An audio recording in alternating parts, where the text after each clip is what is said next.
بنا دیا گیا ہے، اور ہم اپنی اجتماعی زندگی، چاہے وہ معاشرتی ہو، چاہے وہ معاشی ہو، چاہے وہ اقتصادی ہو، چاہے وہ تہذیبی ہو، ہر لحاظ سے ہم نے ان کے مغرب کے جرمی بنا کر رکھ دیا ہے۔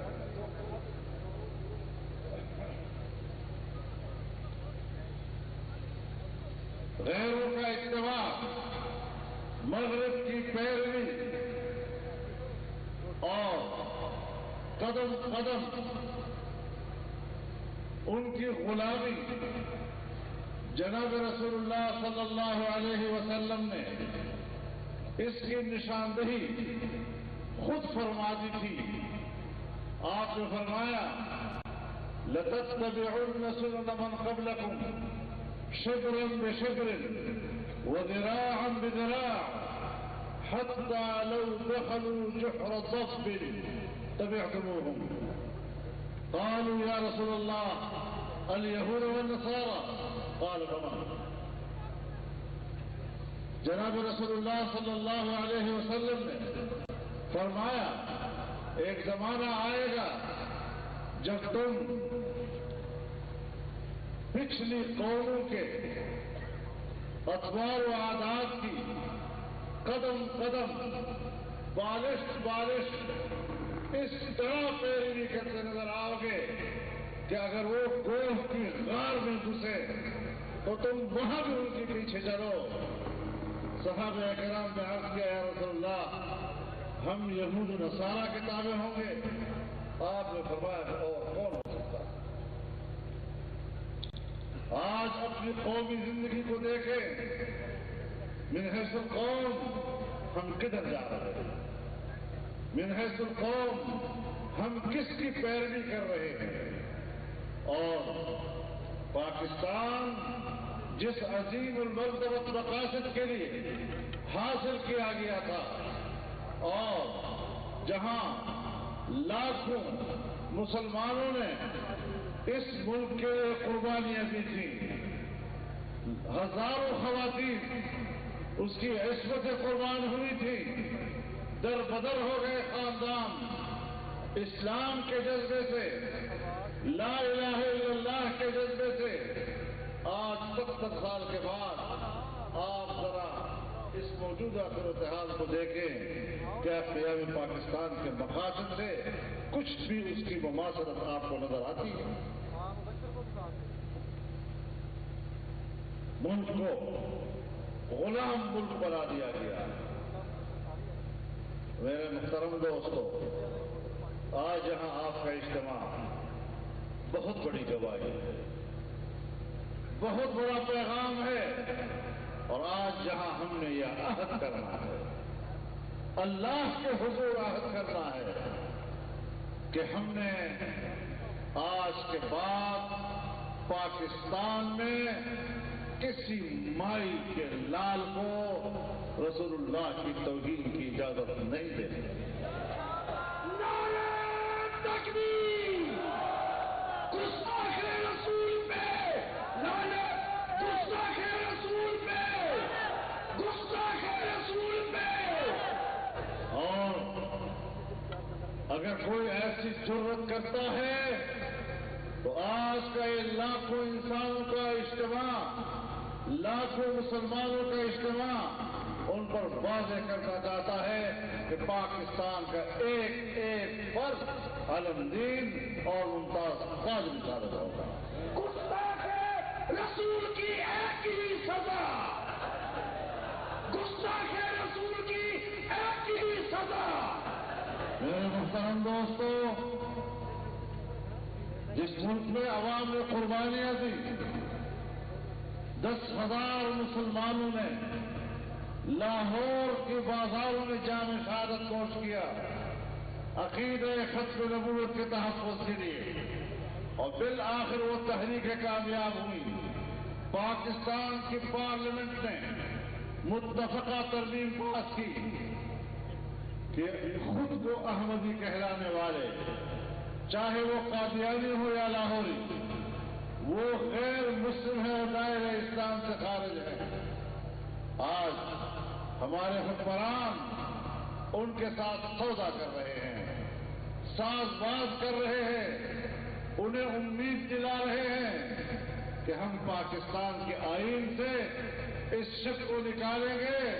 آج کا اجتماع آج کے حکمران کو چیلنج کرتا ہے کہ تم کر کے دکھاؤ، پھر اپنا حق دیکھو۔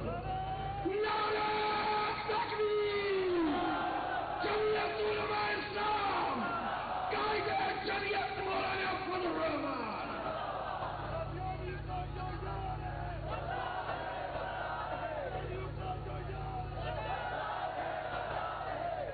میرے محترم دوستو، جناب رسول اللہ صلی اللہ علیہ وسلم کا مقام یہ کہ وہ سید الاولین بھی ہے اور سید الآخرین بھی ہے۔ اللہ رب العزت نے تمام انبیاء سے اور ان کی ارواح سے ایک عہد لیا تھا، وَإِذْ أَخَذَ اللَّهُ مِيثَاقَ النَّبِيِّينَ لَمَا آتَيْتُكُم مِّن كِتَابٍ وَحِكْمَةٍ ثُمَّ جَاءَكُمْ رَسُولٌ مُصَدِّقٌ لِّمَا مَعَكُمْ لَتُؤْمِنُنَّ بِهِ وَلَتَنصُرُنَّهُ۔ تمام انبیاء سے عہد دیا کہ اگر آپ نے رسول اللہ صلی اللہ علیہ وسلم کا زمانہ پایا تو آپ نے دو کام کرنا ہے، ایک ان پر ایمان لانا ہے اور دوسرا ان کی مدد کرنا ہے۔ مدد کرنے کا کیا معنی ہے؟ یعنی رسول اللہ صلی اللہ علیہ وسلم پر آزمائشیں آئیں، وہ باطل کا مقابلہ کرے گا، کفر کے سردار ان پر مظالم ڈھائیں گے، اور ان حالات میں انبیاء کو بھی پابند کیا گیا اور ان کے امتوں کو بھی پابند کیا گیا اور قیامت تک انسانیت کو پابند کیا گیا کہ ایسے وقت آپ نے رسول اللہ کی مدد کریں۔ لَتَنْصُرُنَّ، لام بھی تاکید کا ہے اور نون مشدد بھی تاکید کا ہے۔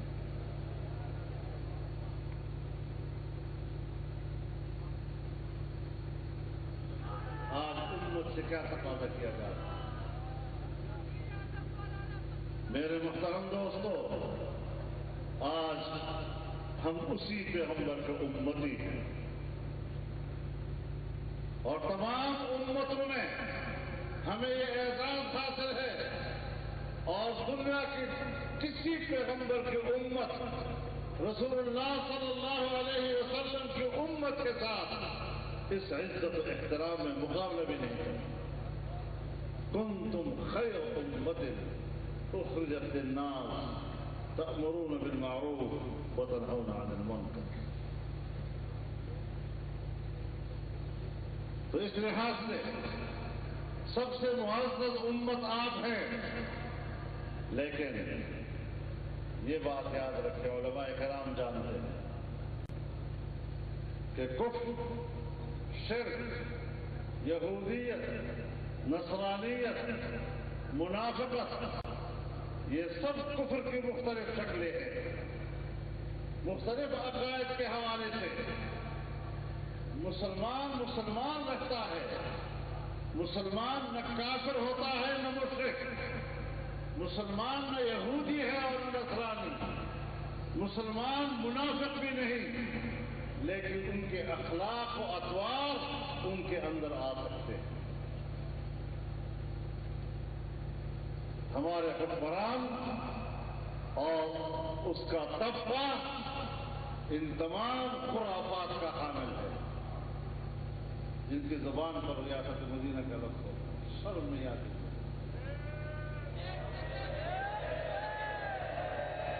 میرے محترم دوستو،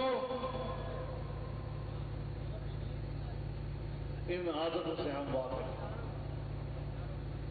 تم جیسے لوگوں کے اندر موجود خرافات، یہ ہم اپنے مدرسوں میں کتابوں میں پڑھ چکے ہیں، ہمیں پتہ ہے، ہمیں اپنے علماء نے یہ بتایا کہ دین اسلام کے مقابلے میں کس لبادے میں لوگ مقابلے میں آئے۔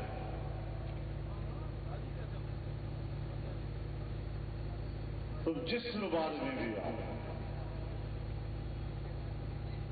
بہر رنگے کے خالی جامع میں پوش، من انداز قدت را میں شناس، کوئی لباس اب تمہیں نہیں بچا سکے گی، اور انقلاب کی طرف جانا ہو۔ آئین پاکستان جس طرز زندگی اور جس قومی زندگی کے طور و اطوار کا تعین کرتا ہے اس کی طرف واپس لوٹنا ہوگا۔ ہم آئین سے بہت دور چلے گئے۔ ہر ادارہ اپنے دائرے کار میں آ کر اپنے کام سے کام رکھے، کوئی جھگڑا نہیں، لیکن اگر ہم محسوس کریں کہ پاکستان ہمارا ملک ہے اور اس ملک میں جناب رسول اللہ صلی اللہ علیہ وسلم کا ناموس محفوظ نہیں، اس کا ختم نبوت محفوظ نہیں ہے، تو پھر انشاءاللہ یہ جھیالے اور شمع رسالت کے پیوانے آپ کو میدان میں ملیں گے۔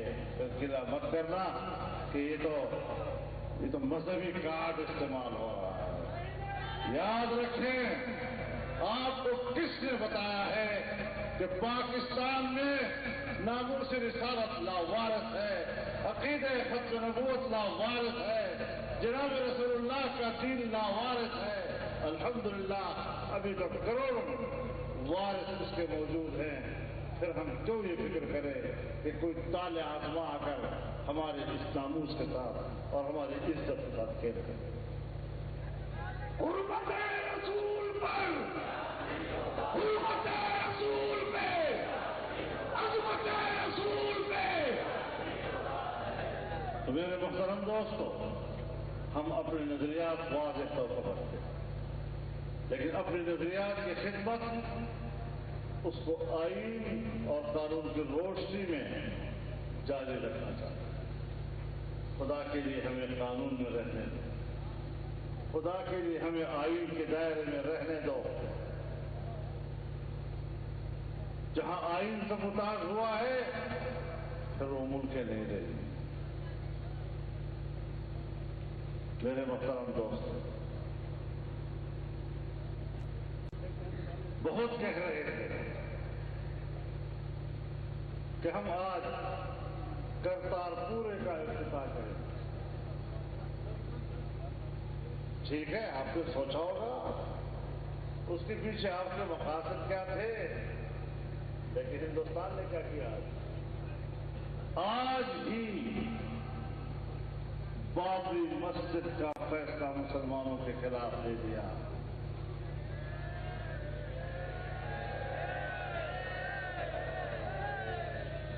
یہ ہیں ہمارے عقل مند اور سوچ والے لوگ کہ جن کی نظریں ناک سے آگے نہیں جائے۔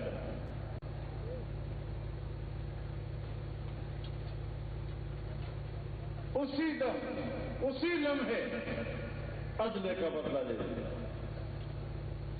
کچھ تو سوچ لو خدا سے، کسی کو تو اعتماد میں لو۔ انگوٹھا چھاپ اسمبلیاں خود وجود میں لا کر سمجھتے ہیں کہ اب ہر فیصلہ ہم خود کریں۔ ہم انگوٹھا چھاپ اور ربڑ اسٹیمپ اسمبلیاں تسلیم نہیں کریں گے، ہم ایسی حکومتوں کو تسلیم نہیں کریں گے۔ ہم ملک میں ایک باوقار، جائز، جمہوری اور آئینی حکومت برپا کرنا چاہتے ہیں تاکہ قوم عزت و آبرو اور آزادی کی زندگی بسر کر سکے۔ ہم دنیا میں دوست بڑھانا چاہتے ہیں، ہم خطے میں اپنے دوست بڑھانا چاہتے ہیں، ہم قرآن کے مسلمانوں کو ایک پلیٹ فارم پر دیکھنا چاہتے ہیں۔ تنہا تنہا ہر مسلمان اپنے ملک میں مظلوم ہے، تباہ و برباد ہو رہا ہے۔ رسول اللہ صلی اللہ علیہ وسلم کا امتی جہاں ہے اس وقت مظلوم نظر آ رہا ہے۔ انشاءاللہ ہم نے ایک آواز بننا ہے، پاکستان کے مستقبل کو ٹھیک کرنا ہے، پاکستان کے مستقبل کو روشن کرنا ہے، پاکستان کے مستقبل کو طاقتور کرنا ہے۔ یہ ملک ہمارا ہے، یہ کسی کا جاگیر نہیں۔ ہم اس ملک میں مظاہرہ بن کر زندگی نہیں گزارے، ہم اس ملک میں غلام بن کر زندگی نہیں گزاریں گے۔ ہاں، دوستی کرتے ہو آؤ، ہم امریکہ سے بھی دوستی کرنے کو تیار، ہم یورپ سے بھی دوستی کرنے کو تیار، لیکن غلامی قبول کرنے کو تیار نہیں۔ جھگڑا اسی بات پہ کہ وہ ہمیں غلام رکھنا چاہتے ہیں اور ہم غلامی کا انکار کرتے ہیں۔ اللہ رب العزت اس ملک میں جناب رسول اللہ صلی اللہ علیہ وسلم کے دین کا علم بلند فرمائے، امت کو عزت اور بلندی کا مقام عطا فرمائے۔ ہم دنیا میں سر اٹھا کر عزت والی قوم بننا چاہتے ہیں، سر جھکا کر ذلت والی قوم نہیں بننا چاہتے۔ اللہ رب العزت آپ کی اس شرکت کو قبول فرمائے، مبارک فرمائے اور دعا فرمائے کہ اللہ تعالی آزادی مارچ کے مقاصد کو کامیاب فرمائے، اور جس میدان میں طویل عرصے سے ہم اور آپ یہاں جمع ہیں، یہ میدان جو اللہ کے حضور سجدوں سے منور ہو چکا ہے، اس میدان کی دعائیں انشاءاللہ عرض پر قبول ہوں گی اور آپ کا یہ مجاہدہ انشاءاللہ نتائج جائے گی۔ اللہ تعالیٰ دین اسلام کو فتح نصیب فرمائے۔ وآخر دعوانا ان الحمدللہ۔ آپ دعا بھی فرما لیں۔